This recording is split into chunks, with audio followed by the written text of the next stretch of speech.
The sky was a lie. Down below, where wheat fields stretched like golden scars across wounded earth, French spring tried to bloom beneath German boots. But up here, suspended between impossible blue and infinite void, the air was thin and honest. It told the truth that men preferred to ignore. At this altitude, there was no mercy, no second chances, only physics and fate. Oberleutnant Karl Brenner could taste metal on his tongue. Not from fear, though fear lived in his chest like a caged animal, but from the oxygen mask pressing against his face. Inside the cramped cockpit of his Messerschmitt Bf 109 G6, every breath was a mechanical act, every heartbeat measured against the rhythm of the Daimler-Benz engine thrumming before him. Achtung Staffel, maintain formation, eyes sharp. The voice of Hauptmann Dietrich crackled through his headset, calm and paternal. Brenner glanced left, then right. 6 fighters, pristine in their pale gray camouflage, holding position like mechanical birds. They called themselves Jäger, hunters. But Brenner knew better. They were shepherds guarding a flock of bombers below, lumbering Heinkel He 111s returning from a raid on Allied supply depots. 23 years old, 217 combat hours, 11 confirmed victories. Numbers that should have made him confident. Instead, they made him tired. Brenner, you drift too wide. Dietrich's voice again, sharper now. Tighten up. Jawohl, Herr Hauptmann. Karl adjusted his stick, feeling the Messerschmitt respond with the sensitivity of a nervous horse. The aircraft was beautiful and deadly, a masterwork of German engineering, but also hungry. Hungry for fuel, for altitude, for the split-second advantage that meant survival. Every pilot knew, in aerial combat, the first mistake was usually the last. The sun hung low on the western horizon, painting the cloud layer below in shades of amber and blood. Beautiful, treacherous. Enemy fighters loved to hide there, climbing through that golden blanket before anyone could react. Brenner's thoughts drifted, as they always did in these suspended moments. To his younger brother Franz, 14 years old, writing letters full of excitement about joining the Hitlerjugend. To his mother in Dresden, whose last letter had grown shorter, more careful with words. To Hannah, the baker's daughter with honey-colored hair, who had kissed him the night before he shipped out and made him promise something neither of them believed, that he would return. Contact. Hi, 3 o'clock. The radio exploded with urgency. Brenner's head snapped right, eyes scanning the vast dome of sky. Nothing. Then, there. Tiny black dots, impossibly high, contrails streaming behind them like chalk lines drawn by an angry god.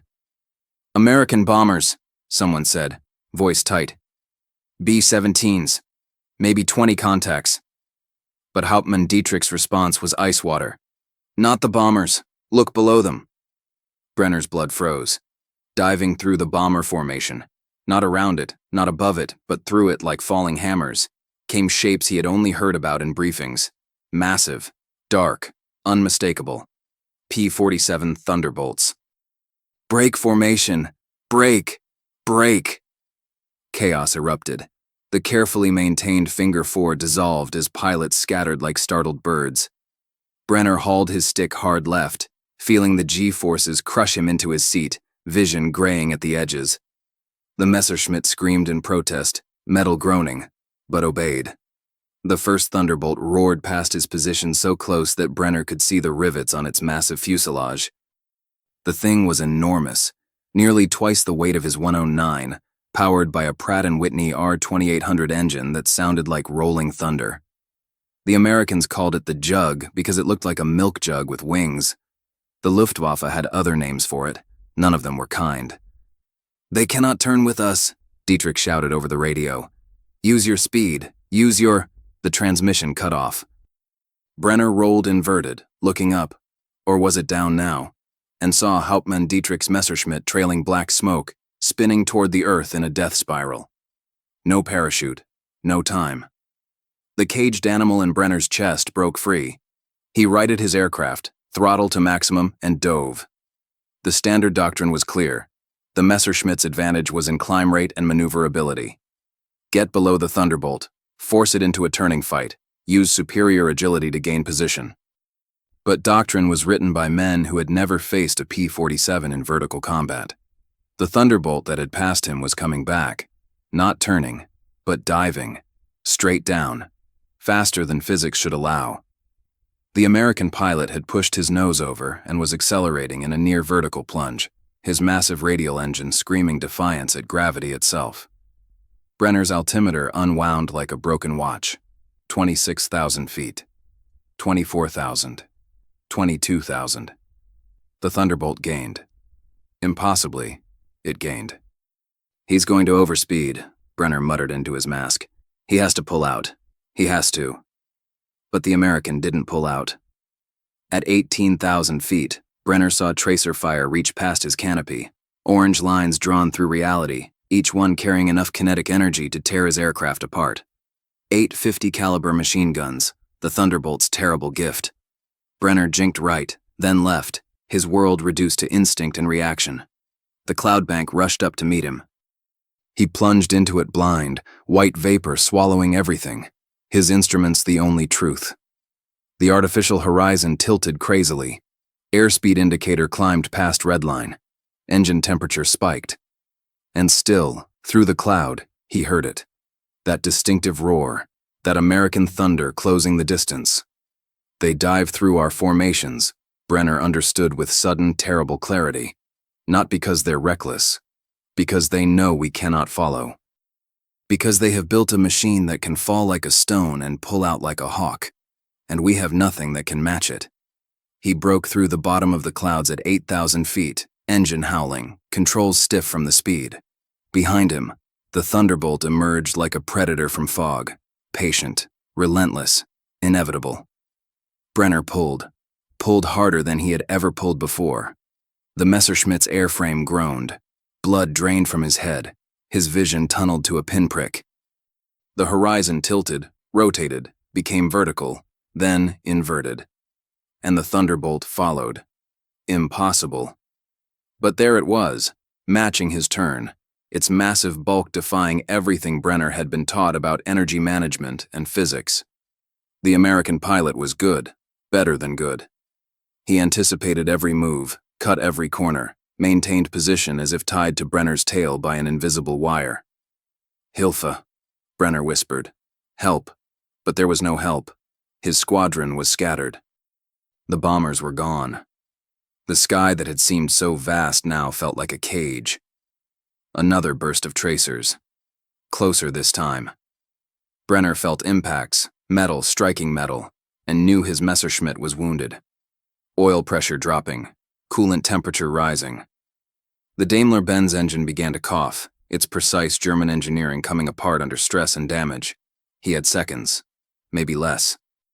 The town of Reims passed below. Ancient cathedral spires, narrow streets, a railway station scarred by recent bombardment.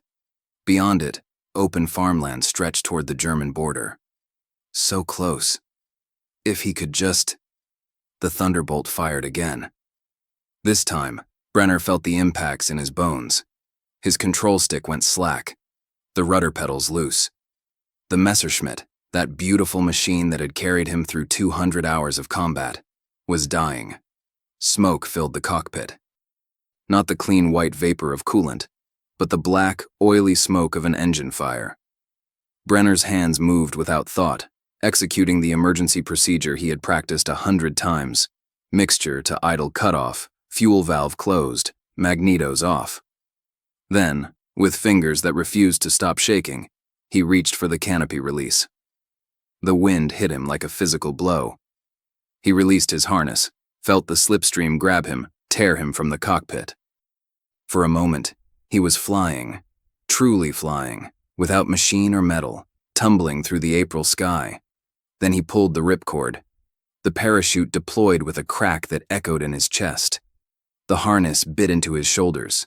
The world, which had been a blur of motion and violence, suddenly slowed. Below, his Messerschmitt continued its dive, trailing fire, until it impacted a field and bloomed into orange flame. Brenner hung there, suspended between earth and sky, watching the Thunderbolt circle once. A victor's salute, or perhaps simple reconnaissance, before it turned west and climbed back toward the sun. In the distance, church bells rang. Whether for prayer or alarm, he couldn't tell. He looked down at his hands. They were steady now. The adrenaline was fading, replaced by a cold understanding. He had survived, yes, but he had also seen the future. And the future was thunder, diving through formations, unstoppable and absolute. As the French fields rose to meet him, Karl Brenner wondered if Franz would still want to fly when he heard this story. Wondered if his mother's letters would grow even shorter now. Wondered if Hannah would recognize the man who returned, if he returned, as the same boy who had left. The parachute carried him down toward occupied France, toward whatever fate awaited a German pilot behind enemy lines. But his mind remained in the sky, replaying that dive, that impossible vertical plunge. They are not afraid of us anymore, he thought. And perhaps they never should have been. The ground came faster than Karl Brenner expected. He had trained for this moment. Every Luftwaffe pilot had, but training assumed friendly territory, organized rescue operations, Wehrmacht trucks waiting to collect you like a prize. This was different.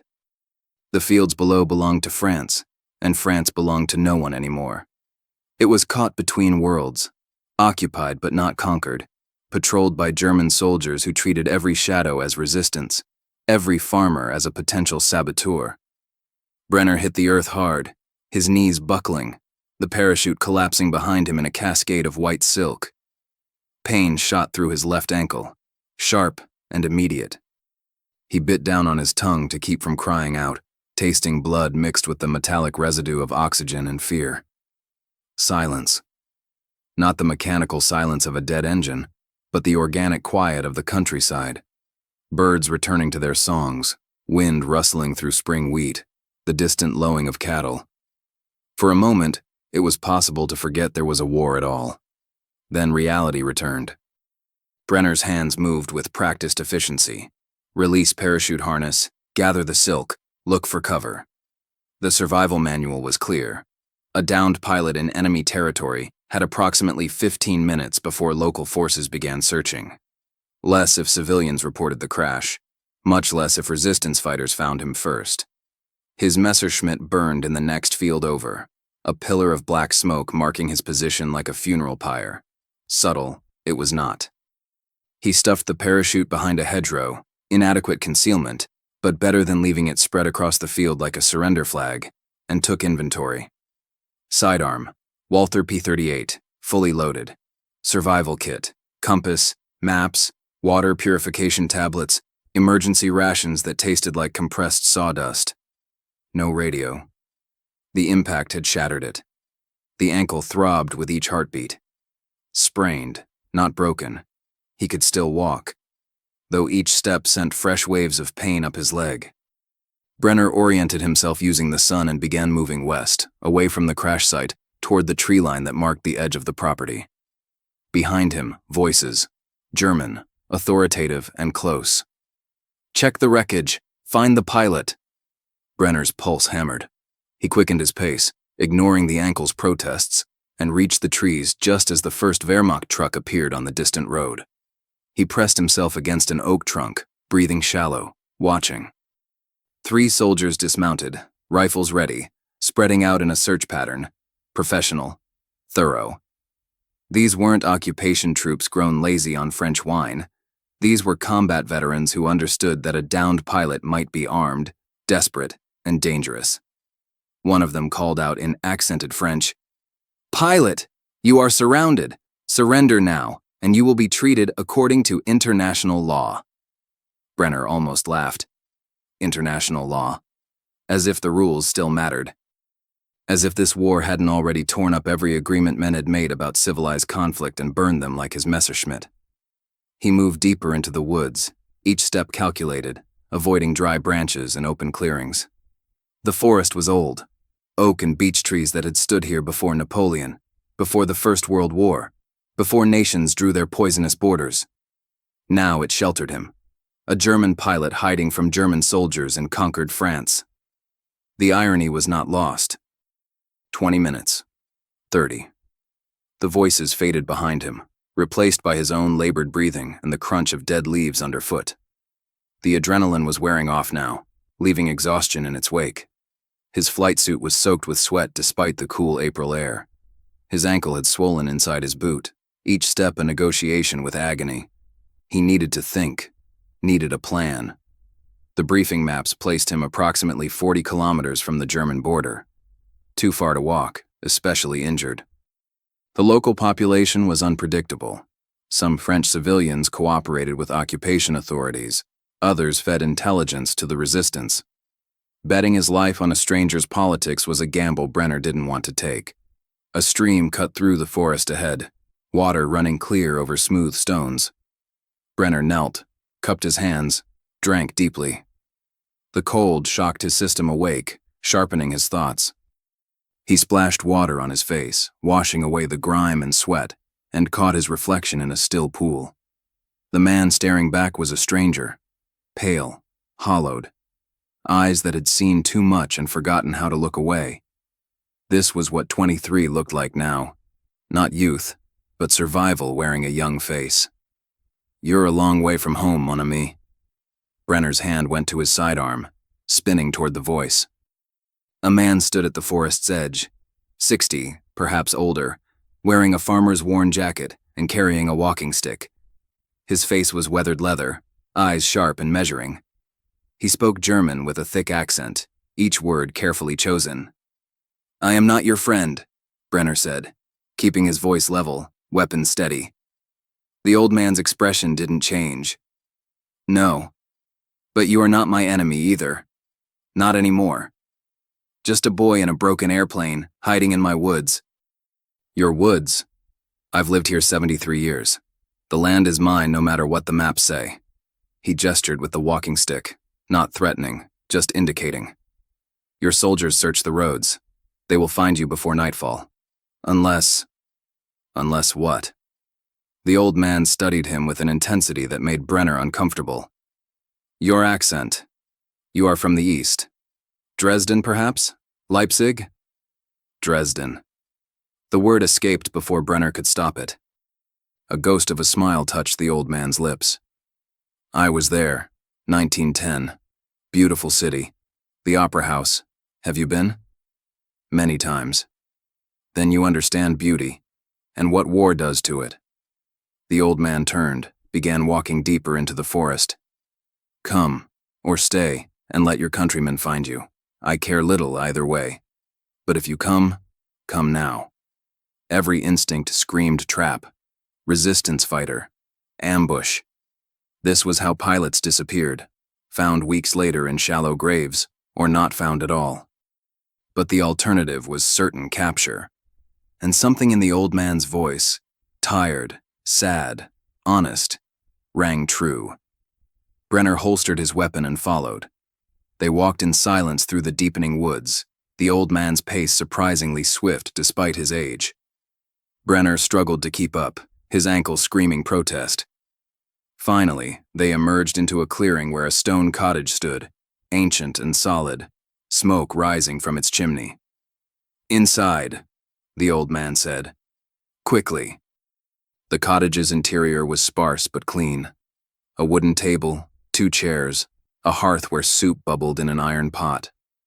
The walls were bare except for a single photograph. A young man in French army uniform, frozen in time, smiling at a future that never came. "Your son?" Brenner asked quietly. 1917, Verdun. The old man ladled soup into a bowl, set it on the table. "Eat. You look like Death's apprentice." Brenner sat, suddenly aware of how exhausted he was. The soup was thin, potato, and something that might have been rabbit, but it was hot and real. He ate in silence while the old man tended the fire. "Why help me?" Brenner finally asked. "Your son died fighting Germany." "My son died fighting a uniform, fighting a flag, fighting words like honor and duty that old men use to send young men to graves." The old man turned, his eyes catching the firelight. "You think I see an enemy when I look at you? I see my son. I see every son. All of them lost in wars they didn't start. I chose this, Brenner said, though the words felt hollow. I volunteered. Because they told you it was glorious. Because they showed you shining airplanes and promised you sky. The old man sat heavily in the other chair. Did they tell you what it would feel like, to watch your friends burn, to run from thunder? Brenner's hands tightened around the bowl. You saw the fight. Everyone for 10 kilometers saw. The American, he was magnificent, no, like a hawk diving on a sparrow. The old man's voice held no mockery, only statement of fact. You are not the first German pilot to fall in my fields. You will not be the last. The war moves one direction now. Even fools can see it. Germany will prevail, Brenner said automatically, the party line, the required response. Perhaps. Perhaps not. The old man stood, walked to a cupboard, retrieved a bundle of civilian clothes. But you will not see it from a prisoner camp or a grave. So you have a choice, young man from Dresden. You can walk down that road in your flight suit and surrender to your countrymen. Or you can wear these clothes, cross the border in darkness, and return to tell your brother not to fly. Brenner's head snapped up. How did you... You talked in your sleep, while eating, about Franz, about Hannah, about promises you cannot keep.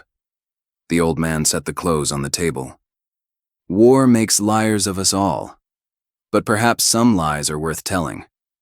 Outside, engines rumbled, trucks on the road, search parties expanding their perimeter. Time was a luxury Brenner no longer had. He looked at the clothes, looked at the photograph on the wall, looked at the old man who had buried his son and now offered mercy to his enemy. If I'm caught in civilian clothes, they will treat you as a spy. Yes. The old man's voice was gentle. War gives us only terrible choices. That does not mean we stop choosing. Brenner's mind raced. Protocol demanded he surrender, return to service, continue flying. But protocol was written before he had seen Thunderbolts dive through formations. Before he understood that the sky belonged to someone else now. Before he realized he was more afraid of returning to the war than of running from it. He reached for the clothes. There is a safe house, the old man said quietly. 15 kilometers south. A widow named Margot. Tell her Henri sends you. Tell her... He paused, something ancient and painful crossing his face. Tell her the opera still stands. I don't understand. You don't need to. She will. Henri moved to the window, watching the road. You have until midnight. After that, the patrols change. The new ones are less predictable, less human. Brenner changed quickly, his Luftwaffe uniform replaced by rough wool trousers, a peasant's shirt, a cap that smelled of tobacco and age. The transformation was more than physical. With each piece of clothing, he felt his identity shift, the certainty of rank and purpose dissolving into something undefined. One more thing, Henri said, handing him a piece of paper. On it, an address in neat handwriting. If you survive, if you make it home. This is my sister's house in Switzerland. Write to her. Tell her Henri is well. Tell her the war has not taken everything. Brenner folded the paper carefully, placed it in his pocket beside his compass. Why? He asked again. Why risk this for me? Henry smiled sadly. Because someone must remember that we are human. Even in this. Especially in this. He opened the door, cold air rushing in. Go now, before I come to my senses and turn you in for a reward I'll never spend. Brenner stepped into the twilight, his ankle protesting, his heart pounding. Behind him, the cottage door closed softly, a final punctuation on the strangest encounter of his life. The forest swallowed him once more as darkness fell across occupied France. And somewhere in the distance, engines roared, not trucks, but aircraft. Thunderbolts returning home, their pilots never knowing the fear they inspired, the formations they shattered, the lives they altered with each impossible dive. Brenner walked south through the night, each step taking him farther from the war and closer to something he couldn't yet name. Behind him, smoke still rose from his Messerschmitt. Ahead, An uncertain future waited in the darkness. The moon was a traitor. Full and luminous, it painted the French countryside in silver light, transforming every shadow into potential danger, every rustling branch into approaching footsteps. Karl Brenner pressed himself against a stone wall, breathing shallow, watching a Wehrmacht patrol pass on the road below. 4 soldiers, young, bored. Their cigarette tips glowed like fireflies in the darkness, their conversation drifting up in fragments. Something about a girl in Paris, a package from home, the endless tedium of occupation duty. They had no idea that a fugitive pilot crouched 20 meters above them, heart hammering, hand on a sidearm he prayed he wouldn't need to use.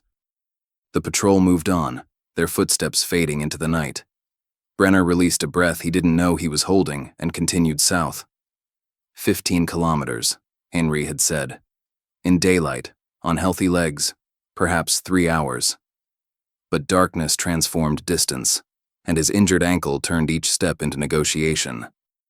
He had been walking for 7 hours, moving through forests and fields, avoiding roads and villages, guided only by his compass and the vague hope that the address Henri provided was real. The countryside revealed itself in pieces, abandoned farmhouses with windows like empty eyes, vineyards stripped bare by requisition orders, a burned chapel that still smelled of smoke weeks after whatever tragedy had occurred there. This was occupied France, not the romantic notion of resistance and heroism, but the daily reality of survival under foreign rule, where every choice carried consequences and neutrality was a luxury few could afford. Brenner's thoughts drifted as he walked, exhaustion pulling at the edges of consciousness. He thought of his squadron, scattered, perhaps reformed by now, certainly wondering what happened to him. Oberleutnant Karl Brenner, 11 victories, presumed captured or lost. Would they mourn? Would they simply replace him, another pilot filling his position like a spare part in the great machine? He thought of the Thunderbolt pilot who had shot him down, an American, probably from a base in England, probably younger than Brenner himself. Did he know the terror he inspired? Did he understand that Luftwaffe briefings now opened with warnings about these aircraft, that pilots crossed themselves before missions where Thunderbolts might appear? They dive through our formations.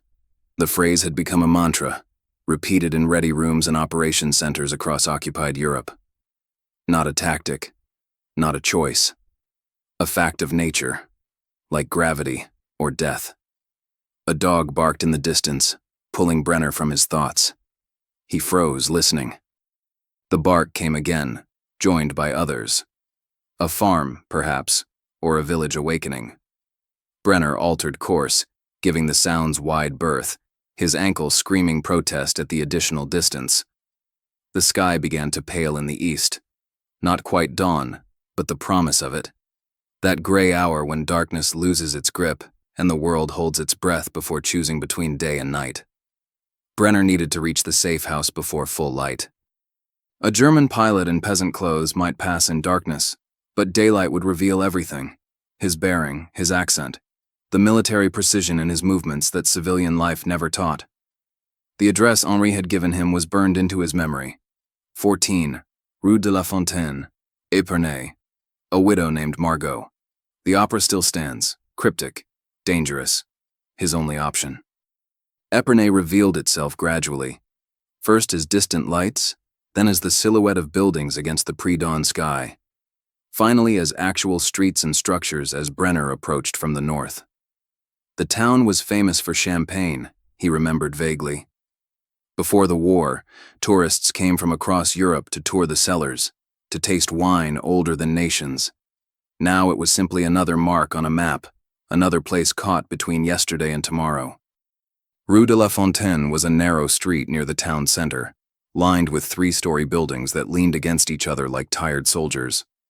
Number 14 was indistinguishable from its neighbors, stone facade, green shutters, a door that had seen better decades. No light showed in the windows, no sign of life.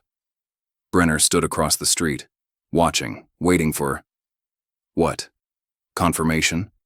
Permission? The certainty that this wasn't a trap. A patrol could appear at any moment. Civilians would soon emerge for early morning routines. Time was bleeding away. He crossed the street and knocked. 3 soft raps. Deliberate, non-threatening. Silence. He knocked again, louder now, urgency overriding caution. The door opened a crack, chain still engaged. A woman's face appeared in the gap, late 40s, dark hair streaked with gray, eyes that had learned not to trust easily. "What do you want?" French, clipped, suspicious. "I'm looking for Margot." Brenner's French was adequate, learned in school when such things still mattered. "Henri sent me. He said to tell you. The opera still stands." The woman's expression didn't change, but something shifted behind her eyes. Recognition, calculation, perhaps fear. The door closed. Brenner heard the chain slide free. The door opened fully. "Inside, quickly!" Brenner stepped into darkness.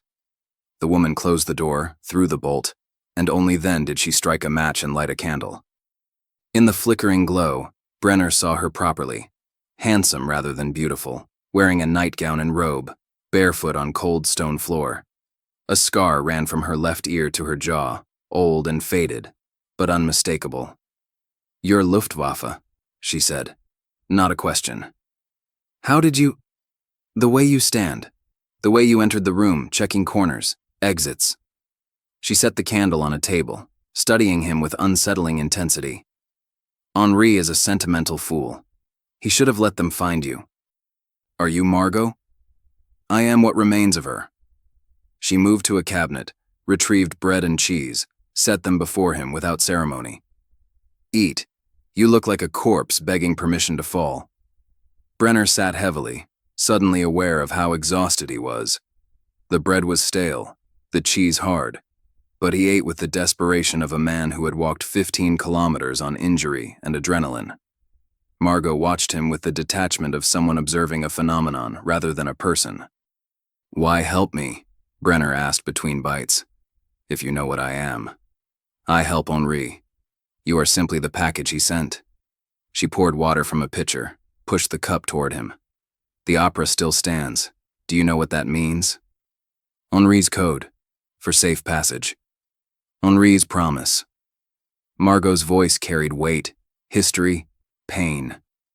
1916. My husband, Henri's brother, was trapped behind German lines. A lieutenant in your army found him, wounded, dying. Instead of finishing him, this German gave him water, bandaged his wounds, told him where to hide. He said, "Tell Henri the opera still stands." 3 weeks later, my husband made it home. 6 months after that, he died anyway. But he died in our bed, not in a muddy field. I'm sorry. Don't be. War makes us all sorry eventually. She stood, moved to the window, peered through a crack in the shutters. "You cannot stay here. The Gestapo visits weekly, checking papers, asking questions. They're looking for resistance, but they'll settle for anyone suspicious. Henri said you could help me reach Switzerland." "Yes. 15 others have passed through this house in the past year. Jews mostly. Resistance operatives. One British pilot who spoke French worse than you." She turned back, her expression hard.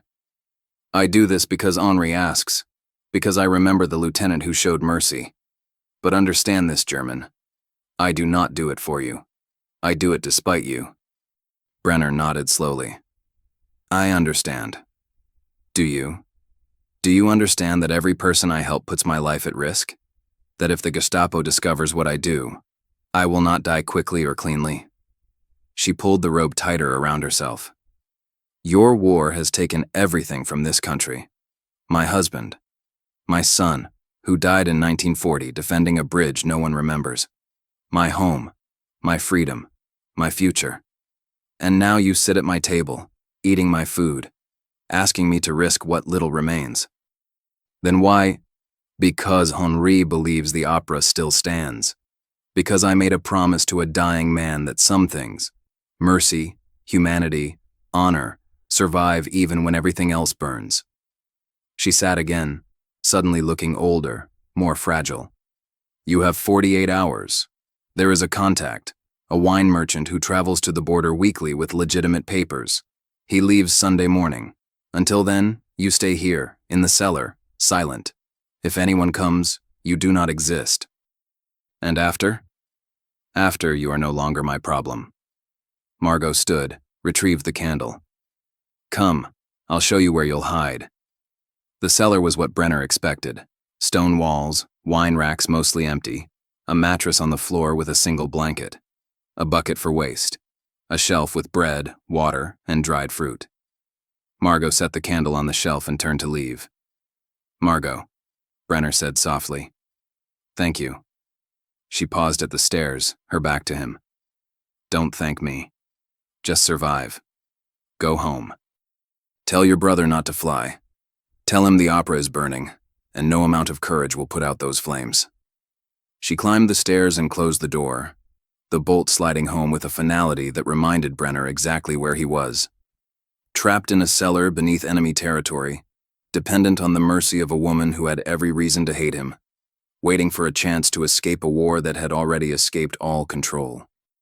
He lay on the mattress, exhaustion finally claiming him, and as consciousness faded, his last thought was of the Thunderbolt, that massive aircraft diving through his formation, unstoppable, inevitable, proof that the sky had chosen its masters and they spoke English.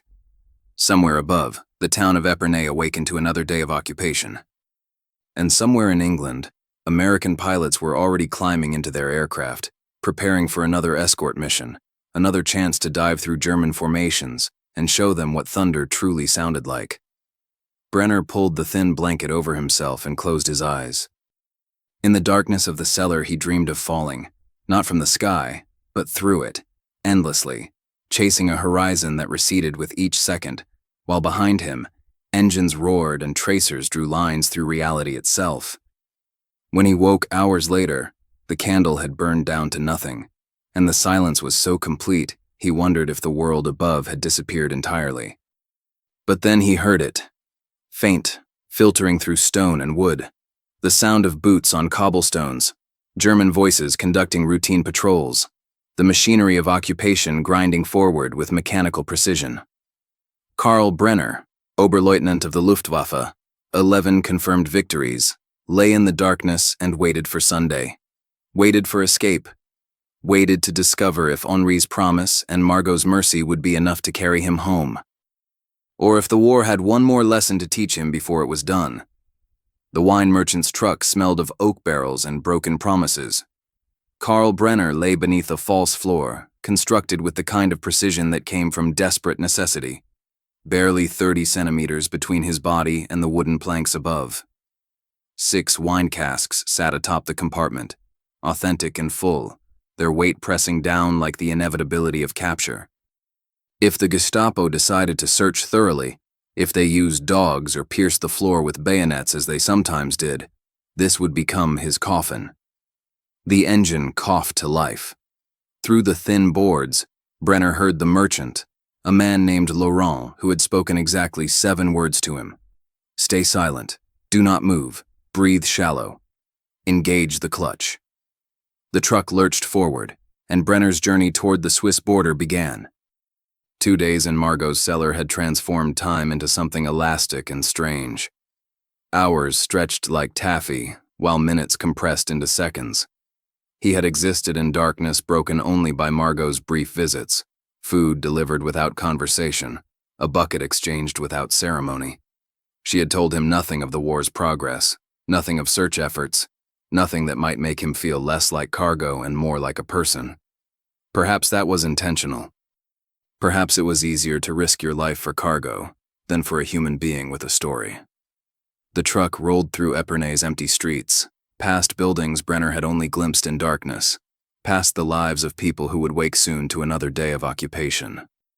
He heard Laurent whistling, deliberately casual, the sound of a man with nothing to hide, and wondered how many times the wine merchant had made this journey, how many desperate souls he had carried toward freedom, how he slept at night, knowing discovery meant torture and execution. The truck stopped. Brenner's heart hammered so loudly he was certain it would give him away. Boots on gravel. Multiple voices. German. Official. Papers. Laurent's response was cheerful, almost bored. Of course. Weekly delivery to Colmar. Same as always, yes? Shuffling paper. A long pause that stretched forever. You're early this week. Ah, well, the wine waits for no man, and the Germans wait for no wine. Laurent laughed at his own joke. Besides, I have a daughter in Colmar. She's getting married next month. I thought perhaps to surprise her with breakfast, yes? Another pause. Brenner could feel sweat pooling in the small of his back despite the morning chill. His hand rested on the Walter P-38 hidden in his waistband. Useless, but somehow comforting. If they found him, at least the choice of surrender or resistance would be his own. Open the back. The cargo door creaked. Brenner heard boots climbing into the truck bed, directly above his hiding place. Weight shifted. A cask was moved, the hollow sound of wood on wood echoing in the confined space. Then another. They were checking the cargo, ensuring no contraband hid among the wine. One of the soldiers laughed. You know what they say, Hans. Never trust a Frenchman who smiles too much. They're either hiding something or planning something. Or both, the other replied. More movement, more shifting weight. Brenner forced himself to breathe slowly, despite every instinct screaming for oxygen. The air in the compartment was already stale, recycled, insufficient. How long could a man survive in a space this small? Hours? Less? Everything seems in order. The voice moved away. But I'm watching you, Laurent. One wrong move, one suspicious delivery, and you'll find yourself explaining things to people far less pleasant than me. I am a simple wine merchant, Laurent protested with theatrical innocence. What could I possibly do wrong? Deliver wine that is too delicious, too perfectly aged? Just drive. And Laurent, tell your daughter congratulations. Marriage is... The soldier paused, something shifting in his tone. Something to celebrate, while we still can. The cargo door slammed shut. Boots retreated. The checkpoint barrier lifted with a metallic screech. The truck rolled forward, and Brenner allowed himself to breathe normally again. They drove for what felt like hours, but was probably less. The roads grew rougher, the truck's suspension protesting each pothole and rut. Brenner's body ached from remaining motionless, his injured ankle throbbing with each jostle and bump. He counted his breaths to maintain sanity, 100, 200, 500, until the numbers lost meaning and became simply rhythm, simply existence. Finally, the truck stopped again. End of the line, my friend. Laurent's voice was quiet now, stripped of its performative cheerfulness. We're 2 kilometers from the border. Swiss patrols on the other side, German patrols on this one. You'll need to cross at dusk when both change shifts. There's a barn. You'll see it. Red roof, half collapsed. Wait there until dark. The false floor opened, blessed fresh air rushing in. Brenner crawled out, legs cramping, vision swimming from the sudden light. Laurent was older than his voice suggested. 60, perhaps older, with the weathered face of someone who had lived through 2 wars and expected to die in a third. Why do you do this? Brenner asked, the question escaping before he could stop it. Laurent was already climbing back into the truck. Because someone must remember we're human. Because my daughter is marrying a Jewish man, and if the Gestapo discovers this, they will kill them both. Because the opera still stands, even when everything else has fallen. He paused, hand on the door. Go home, German. Tell your people the war is lost. Save whoever you can. The truck pulled away, leaving Brenner alone on a dirt road surrounded by forest, 2 kilometers from freedom or capture, depending on luck and timing. He found the barn easily, red roof visible through the trees, walls sagging but intact enough for shelter. Inside, hay bales provided cover and surprising comfort. Brenner collapsed into them, finally allowing exhaustion to claim him properly. He woke to golden light filtering through gaps in the roof. Late afternoon. Soon. His thoughts turned to what waited on the other side of the border. Switzerland meant internment, interrogation, eventual repatriation. Germany meant returning to a war that was consuming itself, to a Luftwaffe that faced enemies they couldn't match, to skies owned by Thunderbolts and their terrible vertical dives. He thought of Franz, his younger brother, eyes bright with patriotic fever, desperate to prove himself worthy. Of his mother, each letter shorter and more careful, reading between lines becoming more important than the lines themselves. Of Hannah, who had kissed him and made him promise to return, never asking if the person who came back would be the same one who left. The sun touched the horizon, painting the world in amber and shadow. Brenner emerged from the barn, oriented himself using his compass, and began walking toward the border. The forest was dense here, old growth that had witnessed centuries of human conflict and remained indifferent to all of it. He moved carefully, each step considered, avoiding anything that might snap or rustle. The border revealed itself gradually. Cleared ground, watchtowers in the distance, fencing that marked where France ended and Switzerland began, or perhaps where Germany ended and hope began. The definitions seemed arbitrary now.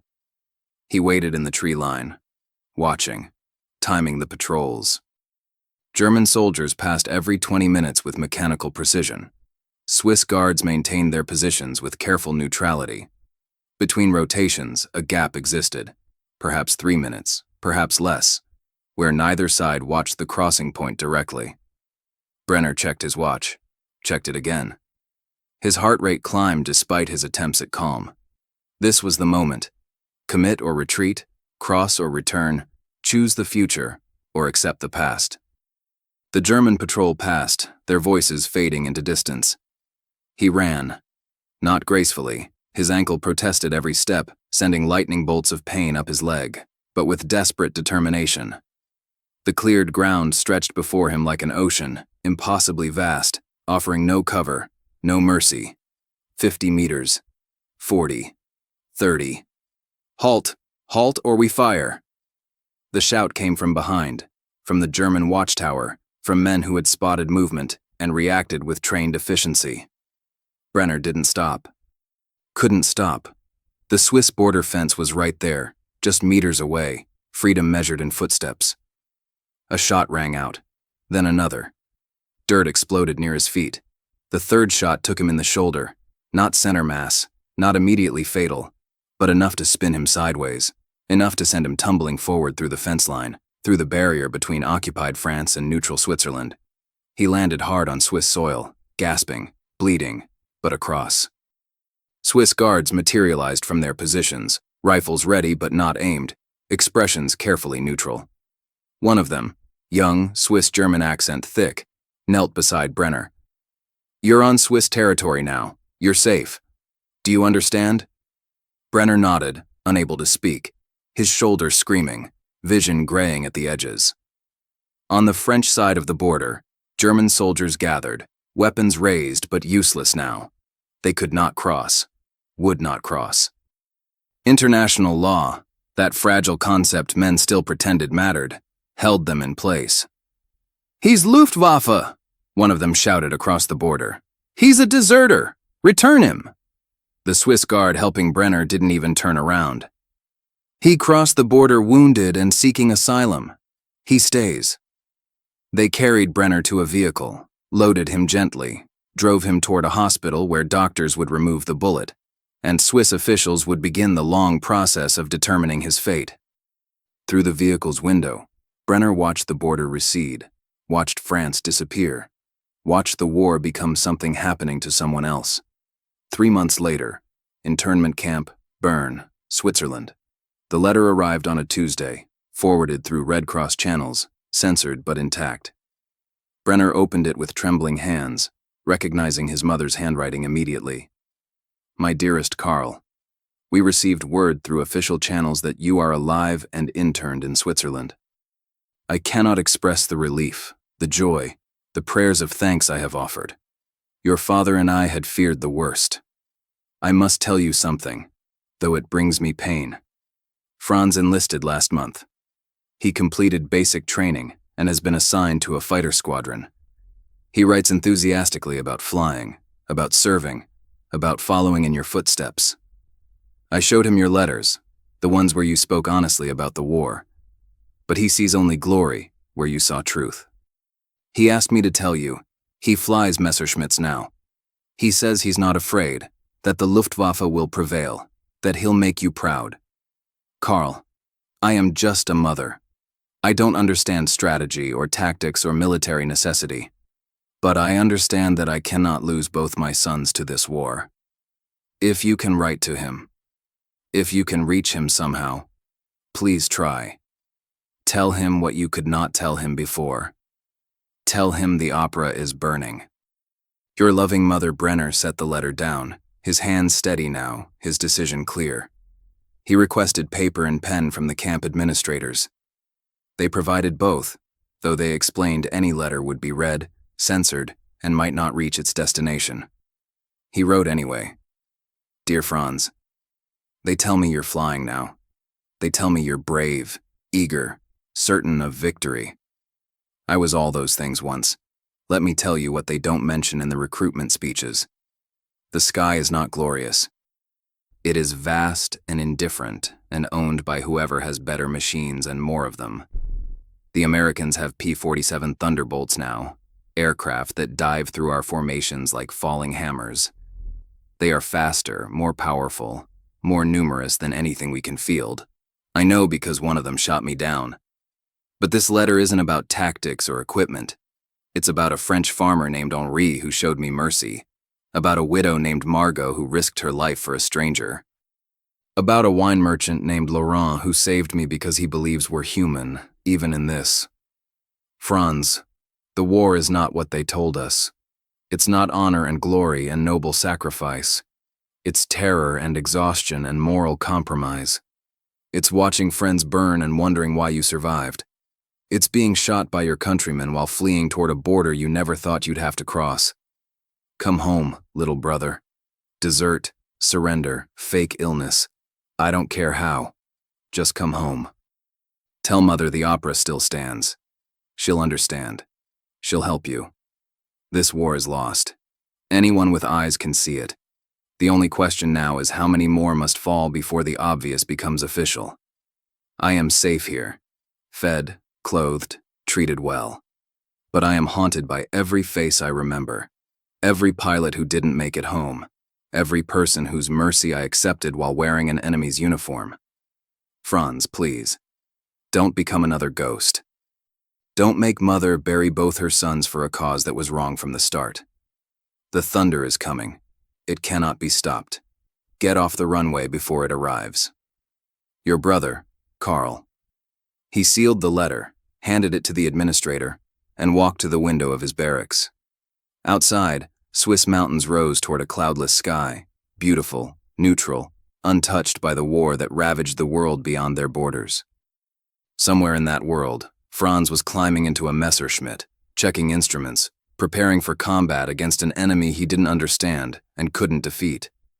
Somewhere, American pilots were taking off from English airfields, their massive Thunderbolts loaded with fuel and ammunition, ready to dive through another formation, to shatter another squadron, to prove again that the sky had chosen its masters. And somewhere between courage and futility, between duty and survival, young men were learning the hardest lesson war had to teach. That thunder, once unleashed, drowns out everything else. Even the opera,